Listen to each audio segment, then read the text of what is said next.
بسم اللہ الرحمن الرحیم۔ ناظرین، ویلاگ نمبر 3 ہی چل رہا ہے اور اس کی چوتھی قسط ہے، صفحہ نمبر 31، اور کتاب ہے شان صحابہ، یعنی غزوہ احد کے شہداء، غزوہ بدر کے شہداء۔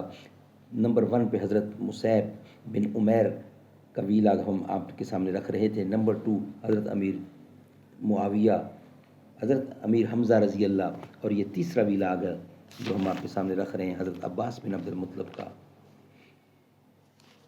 اور یہ ویلاگ نمبر 3 ہی چل رہا ہے اور اس کی چوتھی قسط ہے جو ہم آپ کے سامنے رکھنے کو جا رہے ہیں۔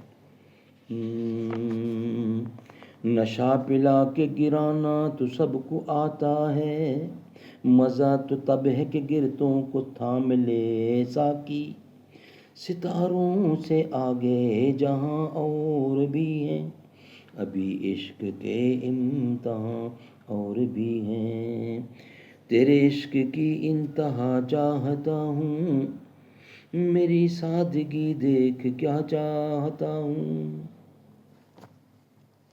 ناظرین، قریش مکہ سمجھتے تھے کہ عباس کو محمد صلی اللہ علیہ وسلم سے صرف خون کی محبت ہے، ورنہ وہ قریش کے ساتھ ہیں۔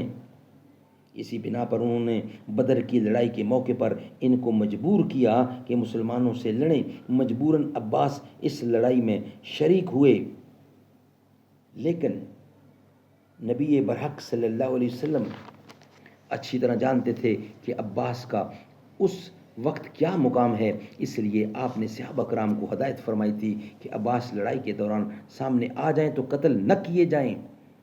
وہ زبردستی میدان میں لائے گئے ہیں۔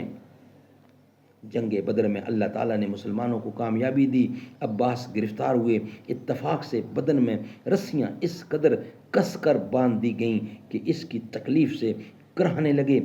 ان کی اس تکلیف سے نبی کریم کو نیند نہیں آ رہی تھی۔ صحابہ کو معلوم ہوا تو انہوں نے مشقیں ڈھیلی کر دیں۔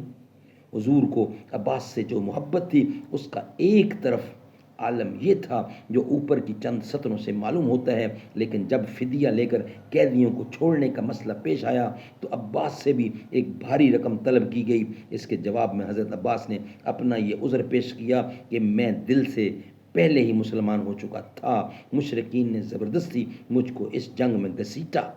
ارشاد ہوا کہ دل کا حال اللہ بہتر جانتا ہے، اگر آپ کا یہ دعویٰ ٹھیک ہے تو خدا اس کا اجر دے گا، ظاہری حالت کے لحاظ سے کوئی رعایت نہیں ہو سکتی۔ سبحان اللہ، سبحان اللہ۔ ناظرین، یہ قسط یہاں مکمل ہوتی ہے۔ نیکسٹ قسط میں انشاءاللہ بقیہ حصہ ہم آپ کے سامنے رکھیں گے۔ یہ قسط یہاں مکمل ہوتی ہے۔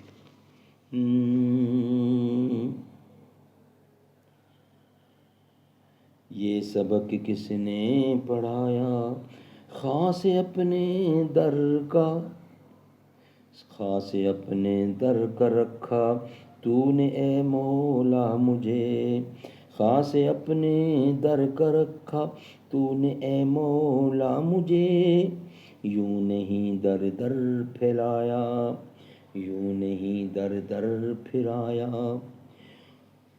میں تو اس قابل نہ تھا، شکر ہے تیرا خدایا، اور میری کوتاہی کہ تیری یاد سے غافل رہا، اور میری کوتاہی کہ تیری یاد سے غافل رہا، پر نہیں تو نے بلایا، میں تو اس قابل نہ تھا، میں کہ تھا بے راہ تو نے دستگیری آپ کی، تو ہی مجھ کو راہ پلایا، میں تو اس قابل نہ تھا۔